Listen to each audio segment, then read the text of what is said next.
Welcome to Quebec City, where cobblestone streets, castle-like hotels, and French charm make every corner feel like a fairy tale.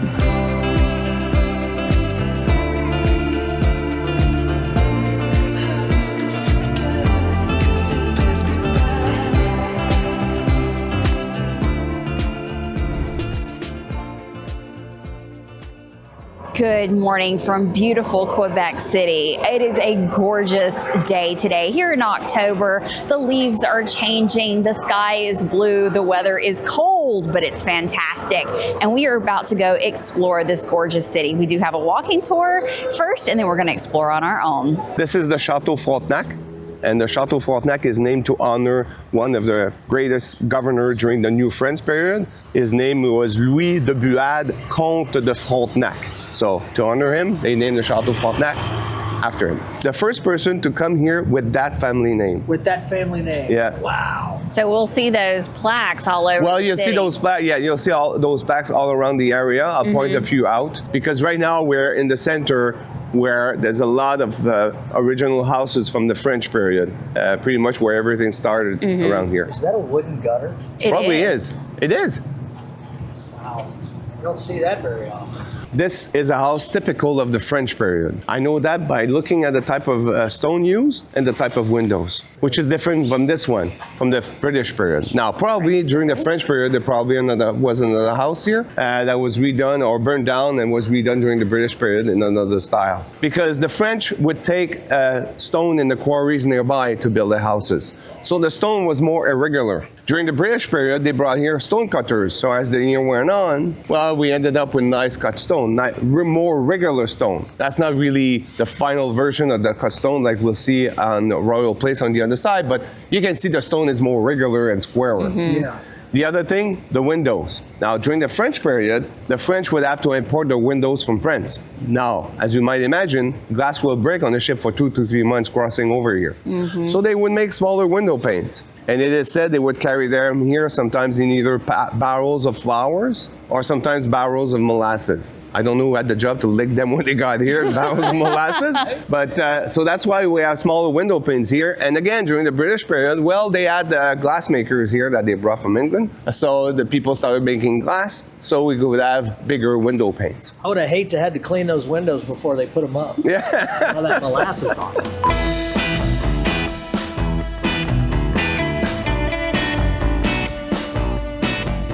This tour was booked through Shore Excursions Group. I will leave a link in the pinned comment and in the description below. Shore Excursions Group is our go-to for any third-party shore excursions when we are cruising. I know technically we are at the end of our cruise and have ended in Quebec City, but just wanted to let you know that they do have a return to ship guarantee.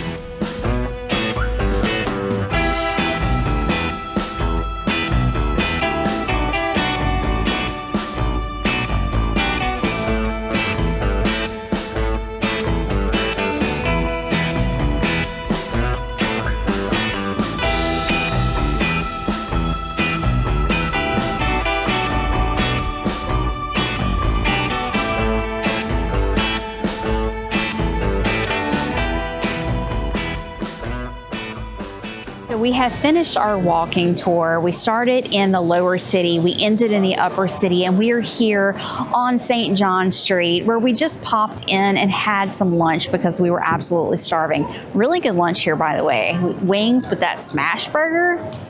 That smash burger with the poutine, really, really good.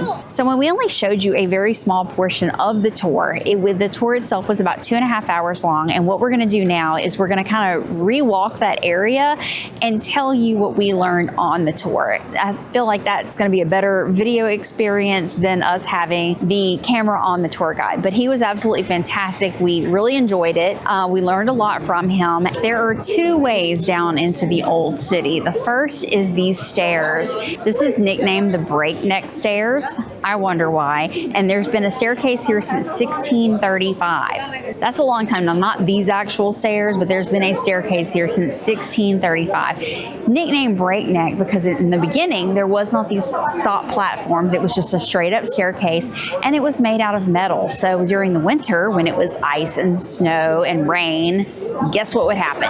Yep, bad things. I mean, with this many people, you would never break break your neck because there's so many people and stop your fall. Fantastic. So the second way up and down the lower city is the funicular. Now this has been here since 1879. It starts in one location in the upper city and ends in this house in the lower city. It's $6 per person each way. So if you want to take that little ride straight up the side of the hill, you can absolutely do that, up or down, or you can always take the stairs like we did. Yikes. If you're wanting to really explore this area, I do recommend doing it in the morning. Our walking tour today started at 10 a.m. There were hardly anybody in this area, and it's jam-packed now. It's about 2:30 in the afternoon. So the lower town is also known as Petit-Champlain, and this is the Rue du Petit-Champlain. I'm sorry for my horrible French pronunciation, but this is one of the quaintest, prettiest streets in all of Quebec City, and really in all of North America. It actually was named one of the prettiest streets. So you just got to see it. It's so pretty. It's all shops, restaurants, no chains. Only locals can operate here, and it's completely pedestrian. This is our second time to Quebec City, and both times have been at the end of a New England and Canada cruise. And I love coming here in October. Of course, the only time we've been here is October. It is so decorated for fall and Halloween all over the city. And this little square, I remember being decorated last time we were here. It's really cute, and the decorations are different every year, so they're not putting the same ones up. This is great. We got a live musician, we've got restaurants right here, we've got little places where you can sit and relax. Fantastic part of the city. And well, there's some very unique names of stores here too. So we have been enjoying a nice, cool evening here in Quebec City. We stopped off at the Cafés right here to have a local cracked canoe, which that rhymed. Yes, I didn't mean to do that even, but this is the ultra premium light beer that Moosehead brews over in St. John, We were just Canada. there. We were just there on our Virgin Voyages Brilliant Lady New England Canada cruise. That was fantastic. Wonderful experience. What a way to end an awesome trip, I'd say.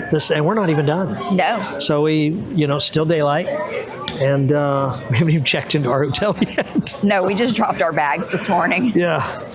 But let me tell y'all what. Try some Moosehead beer. It's fantastic.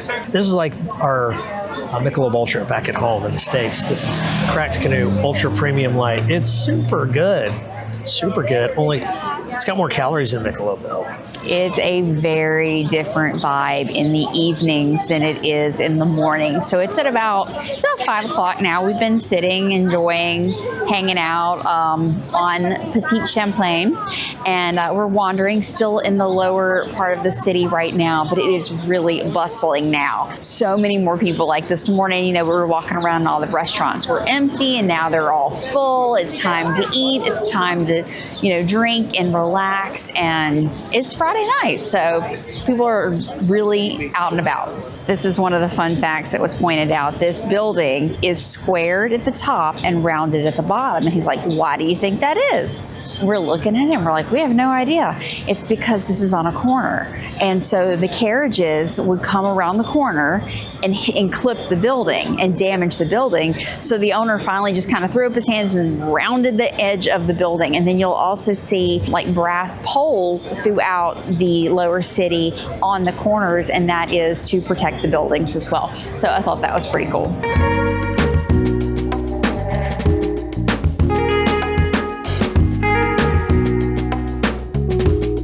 We hope you're enjoying this video. If you are, please give it a thumbs up. If you're new to our channel, please subscribe and hit the notification bell for more videos to come. By the way, did you know that I'm also a travel agent? Let me help you book a trip just like this one, or any trip you would like. Just click the link in the pinned comment.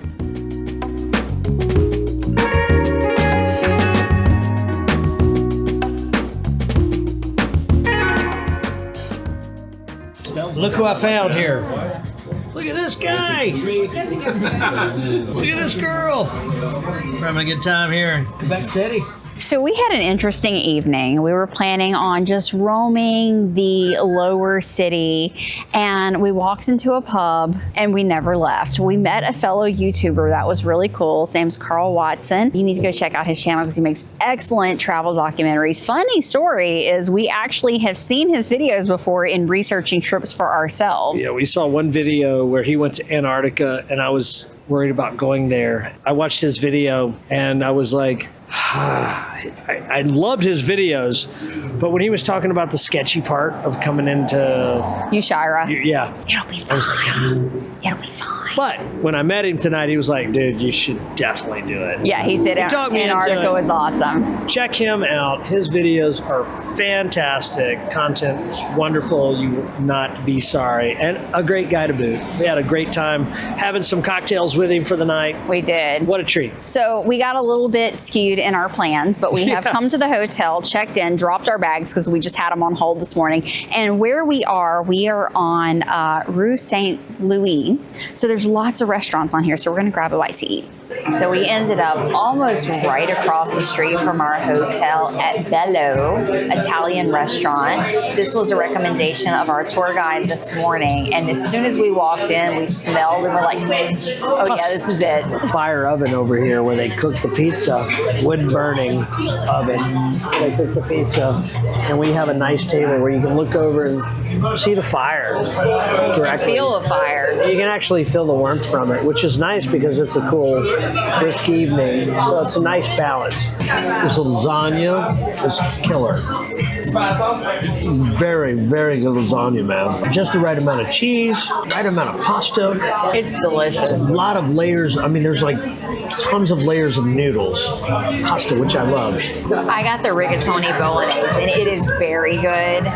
But that lasagna is the bomb. Like, I'm eating mine, and Jason's like, "You want a bite?" I'm like, "Yeah, of course I want a bite." And I taste his. I'm like, "Dang, Should have got that. should have got that." This is good. That's better. This is a great restaurant. Good atmosphere too. So we are at the hotel. If you come to Quebec City, you have to stay in Old Quebec, which means you're not necessarily going to get a standard hotel room. Okay, we're in Hotel Louisbourg, but this is more like a B&B. If you've ever stayed in a B&B in Europe, you understand what I'm talking about. Works. Oh, that lamp works. It's just like the cutest, quaintest little rooms. Solid. Look at the wall. The walls are stone. Wood trim. So Solid cool. wood trim. There's so much character to these I appreciate hotels. it so much. Yeah, so you're not getting like, you know, your cookie cutter hotel room with all those kind of amenities, It's like the Courtyard Marriott. no, it's not. I absolutely love this. So like there's not even a reception desk. Like we had to call a number to get like a code to get into the hotel to get a key, and it's an actual key to our room. But this is super cool. Right across the street from the restaurant we just ate at. We're dead tired, so we're gonna crash and we will see you in the morning. Literally dead. Good morning. It is day 2 for us in Quebec City, and what a difference a day makes as far as temperature. So yesterday morning when we got off Brilliant Lady, it was freezing. It was in the 40s, and right now we're like, we've already shed our jackets, we have long sleeves on, pushing our sleeves up, and it's in the 60s. 20-degree difference from one morning to the next. So it is a glorious day, blue skies, beautiful day, and we're gonna go wander around for a bit. So our first stop this morning, we are back here at the Chateau Frontenac, because this is where you start your day. And there's a Starbucks here, because you know you need your coffee. This is a very interesting spot. There's a lot of history here. So first off, the terrace that is all around the chateau. This was founded in 1879, and it is an overlook of the St. Lawrence River. So we are sitting on top of the city wall. So right below us is the city wall that surrounds Quebec City, and you've got beautiful views all around the river. And the river is at its narrowest point right here, which was why the city is founded where it is, because it was the easiest place for trade and for defense. You just gotta love the street performers right here. Yesterday morning and today, fantastic musicians just right here out in the plaza or on the terrace performing for you. It's very cool. So a little history about the chateau. chateau itself, it was built by the Canadian Pacific Railway and started in 1892. And it was always built as a hotel. So it looks like a castle. So some people think, well, it was a castle and then it was turned into a hotel. No, it was always a hotel. It's got over 600 rooms and it was added on. So the big tower that you see in the center was built in the 1920s. Then it was added on again in the 1990s. But this is, anytime you see a picture of Quebec City, this is the landmark that you're going to see. And interesting fact for you Disney lovers, if you go to Epcot in the Canadian Pavilion, this is the monument or the main thing that you see there as well. So the funicular was also founded in 1879 as a way to get from the lower city to the upper city without having to climb a ton of stairs. There are tons of benches all the way around the terrace, so you can just sit and look down into the lower city. You can see the St. Lawrence River, and right now the leaves are changing, so you've got a great view of that. But I wanted to point out, and this is one of the things that our tour guide pointed out to us yesterday, is the railing all along the terrace. Quebec City was founded by the French, but there's also a heavy population of English, Irish, and Scottish here because, we'll tell you a little bit about that later, it was French occupied and then it was British occupied. So when you see the railing here, you've got the shamrock for Ireland, the rose for England, the thistle for Scotland, the maple leaf for Canada, and then the fleur-de-lis for France. So the railing all along represents the people of Quebec City. So as you're walking along the terrace, you will see these glass visions that you can look down into. And what you're looking down at is the old fort. So you're looking at the wall and then the fort below and the ruins. And you can see it from up here, but you can also, if you are really interested, buy a ticket and go underground and see it for yourself. It's really hard for us to record what's underneath because of the glare off the glass. But this last one right here, it's really cool that what this was, it looks like a ship underneath, but what it actually is was an old-fashioned refrigerator from the 1800s. So what they did is they would take ice out of the St. Lawrence River, put it in here, cover it with straw to insulate it, and then they had an underground refrigerator for the entire summer. And they said the ice wouldn't melt until the very end of the summer, and then it was starting to get cold again. So it was just like a great system. Walking along this terrace is just a great way to spend the morning. So this is the monument to kind of show you who won the battle, right? So the British came over. This was New France. They came over to take over the land from the French back in 1759. It was September 13th, 1759. The British came over and won the battle. It actually only took 20 minutes is how long the battle took. And I just find that interesting. All that prep to come over here and fight a battle for 20 minutes and take the land. So you can see the two names on either side. Wolfe is on this side, who was the British general, and the French general is on the other side. They both died in this battle, and so they're immortalized on this monument. But our tour guide was telling us that most monuments only list the winner, but this monument shows the winner and the loser of this battle. I always said you can't really mess with those English folks, man. Those Brits, tough people. I'm one of them. I found out through my ancestry that I'm 67% Northwestern European, more on the West Manchester side. And I think that's cool to know too. And then so whenever the guide was like, Brits came and took the territory from the French, I was kind of like on the down low, like, yeah, go Brits. Let me say, if you come to Quebec City, please do a walking tour. As you can see behind me, there are multiple walking tours. There were quite a few yesterday. There's so much information. There's so much history here, and you get such a better experience when you hear it from a local guide. Whew. Gotta catch our breaths now. We just climbed the hill up to the Citadel. Whew. That's a steep hill. You can take stairs or you can just take a straight up incline. That was hard. That'll get you in the glutes. Yes, it will. That'll build your butt quick. Yep, that is a steep path.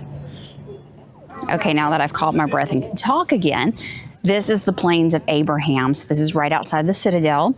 And this is where the battle took place between the French and the British in 1759 at 10 a.m. They actually have it documented that the battle started at 10 a.m. and lasted for a whole 20 minutes. This is where it happened. This is a public park now, so you can just walk around in this area.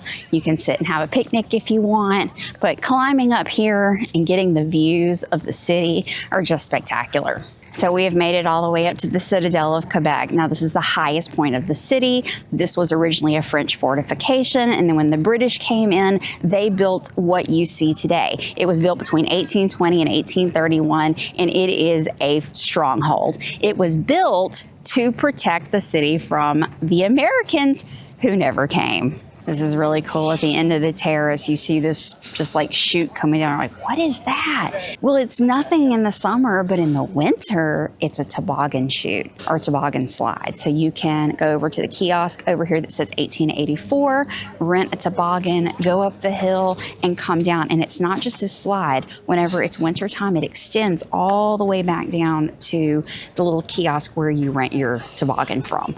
How fun would that be? So the plan this morning was to walk around up here in the upper city and then go back down to the lower city and catch the things we missed yesterday. This happened. Yep, a ship just pulled in and just unloaded a few thousand people into the lower part of the city. So that's going to be fun. When the British came over, they brought these cannons after they won the war, and they actually are real working cannons. There's cannons throughout the entire city, and they all work. I asked our guide, I said, well, how do you know they work? He said, well, they just work. I said, do they come by and shoot them every now and then? You know, he's like, well, obviously not. We can't like kill people on a daily basis. But he says, if they needed to make these fire cannonballs, they absolutely could. I think that's really cool. And up here at the fort, they actually fire a cannon at noon every single day. So when you hear the explosion, that's where that's coming from. They're firing a cannon. That's not an actual cannonball, but they make an explosion. Gunpowder only. Gunpowder only.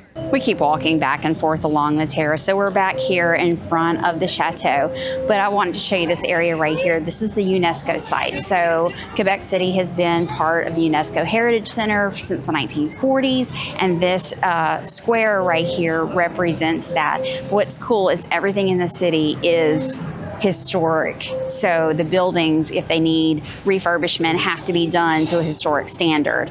New buildings, really can't be built. And if something happens and a building burns down or falls down or whatever, it has to be rebuilt in the same style. So it's really cool. There's informational plaques all the way around. I'm not going to show you all those, but if you're interested in the UNESCO heritage sites, come right here and see that. This is a really cool spot. So we're walking down into the lower city, but did not take the breakneck stairs. So if you take a left and take a ramp down, then you can really see the underside of the city wall. So the city wall is all right here. You can see like the official wall part up there and then the layers underneath. It's pretty cool. But we are going over to show you the city mural, which is one of the neatest things. So the wall is 2.9 miles long, and it wraps all the way around the old city. And you can actually walk along it and follow it all the way around Old City. Look at the old ruins right here. And that's the city mural we're getting towards. So the city mural is fantastic. It was painted in 1999. It was a group of mural artists from Lyon, France, and Quebec City. And it tells the story of the city. As you look all the way up, you can see the different seasons: summer, spring, fall, and winter. You can see the different architecture of the city. You can see the important people of the city throughout time. It's a fascinating mural and very well done. So the main character in the mural, right in the center in the green garb, is Samuel de Champlain, who was the founder of Quebec City. Interesting fact, nobody actually knows what he looks like because no portrait was ever painted of him. Because in the 1600s, only royalty, the very wealthy, had portraits painted. So what they did is they took people from the region he was from and people from the time period, and they kind of guessed at what he would look like. So we are standing in front of the church Notre Dame of Victories, but this is a very significant place in history, not because of the church, but this is Royal Place, and this is where Quebec City was founded. The first house was built right there in 1609. So you can see a black outline on the ground. That's where the original house stood. And then over time, you know, more buildings were built because the original houses were built of wood. Of course, that's not going to sustain. So that came down and everything is brick now. And what's great is you can stand right here and turn in a circle and see the history of the architecture. You can see that the French architecture was all rough stone and the different types of roofing here. And this building right in front of us, you can see the firewalls in between. So this is 4 different houses right here, but it looks like one building. And the firewall is what distinguishes one house from another. And they had to use different roof types. So if there was a fire, it was contained in that one space. The black line actually represents the second habitation, but the first habitation was here too. The second one was built in 1624, but the original was built in 1609. Walking down the street, you'll see where the road kind of comes down in the middle, and there's this little trench that goes in the center of the road. And that was like a water trail that ran all the way down to the St. Lawrence River, because when you look at the lower city, the river actually came all the way up. They actually filled in land to where everything that's not old down here. Well, that water trail, yeah, it was water, but it was also emptying of chamber pots, etc., etc. So nasty water. So right underneath the breakneck stairs is this bakery, and we're like, okay, it's lunchtime, we need something to eat, we don't want to do a sit-down restaurant, so we popped in here, and oh my gosh, these sandwiches look amazing. So we each ordered us a hot sandwich. They're heating that up, and the pastries Are calling our names. Oh my God, they were like evil pastries that we're probably going to each get one to take on the plane ride with us. Doing everything I can to refrain from going and getting one of those. It won't make it to the plane, let's be honest. It's just not going to make it. It's going to go right down the hatch behind that sandwich. If I get one. It's like they're staring at us right over there. A whole lot of goodness in this bag, y'all. What? I think that one's mine. Yum. Oh yeah. There's a hint of sweetness in there, and I think it must be in the mayo. Oh. It's interesting though. It's good. It looked like it had more meat on it on the display. I'm pretty sure it did, but they smashed it down, heated it up, and it's hot or nice and warm. The meat is juicy, tender, and the flavoring is perfect. It's a really good ratio, bread to meat filling ratio. So sometimes that's not always perfect, but this is really good. That bread, look at that bread. Yes. It's got a nice crunch. So Quebec City is very French, so their croissants should be on point. And when I see a ham and cheese croissant, that's like, of course. So look at that. That is fabulous. Oh my God. If you are in this area, you must come and get one of these sandwiches. Doesn't look like much, but I know, it doesn't look fancy, but it's delicious. so that sweetness is from the caramelized onions. It's almost like they added a little sugar to them to make them sweeter. That's sweeter than regular caramelized onions, but that's good though. Can you tell we're enjoying our lunch? Well, that is a wrap for Quebec City. I hope you enjoyed this video. What a great end to a fabulous trip. So this has been a New England and Canada cruise on Brilliant Lady. If you missed the rest of it, I will link the playlist down below. Leave a comment down below and let us know if you've ever been to Quebec City, and if you have, what is your favorite thing to do? See you next time. Hey guys, if you like this video, be sure to hit that subscribe button and that notification bell, as we post videos just like this one weekly of our travel adventures. Everything from cruising to RVing and all-inclusive resorts. And don't forget to check out our existing playlist. So come along with us on all our adventures. And thanks for watching.